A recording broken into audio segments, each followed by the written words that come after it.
हिंद प्रशांत क्षेत्र और दुनिया भर में घट रहे मौजूदा घटनाक्रम को देखते हुए भारत अपने एक एक साझेदार के साथ बहुत करीब से जुड़ा हुआ है।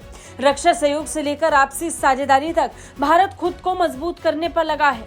अमेरिका के रक्षा मंत्री और विदेश मंत्री के बाद भारत पहुंचे ऑस्ट्रेलियाई रक्षा और विदेश मंत्रियों के साथ भी भारत की बैठक फायदे का सौदा लेकर आई। रक्षा सहयोग बढ़ाने और महत्वपूर्ण खनिजों और व्यापार और निवेश जैसे क्षेत्रों में रणनीतिक संबंधों को गहरा करने के लिए भारत और ऑस्ट्रेलिया ने 2+2 मंत्री स्तरीय बातचीत की।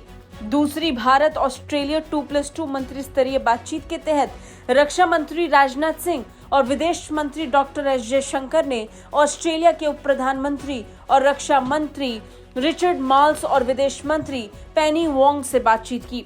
एक्स पर पोस्ट करते हुए विदेश मंत्री डॉक्टर जयशंकर ने लिखा कि हमारी व्यापक रणनीतिक साझेदारी, विशेष रूप से रक्षा, सुरक्षा और समुद्री क्षेत्रों में हमारे बढ़ते तालमेल का जायजा लिया।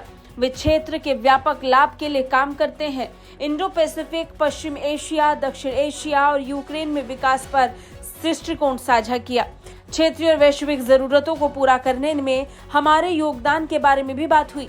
तीसरे देशों में साथ मिलकर काम करने की संभावना तलाशेंगे। बता दें, ऑस्ट्रेलिया और भारत दोनों क्वाड गठबंधन का हिस्सा है, जो एक स्वतंत्र, खुला और समावेशी हिंद प्रशांत सुनिश्चित करने की दिशा में काम करने पर केंद्रित करता है।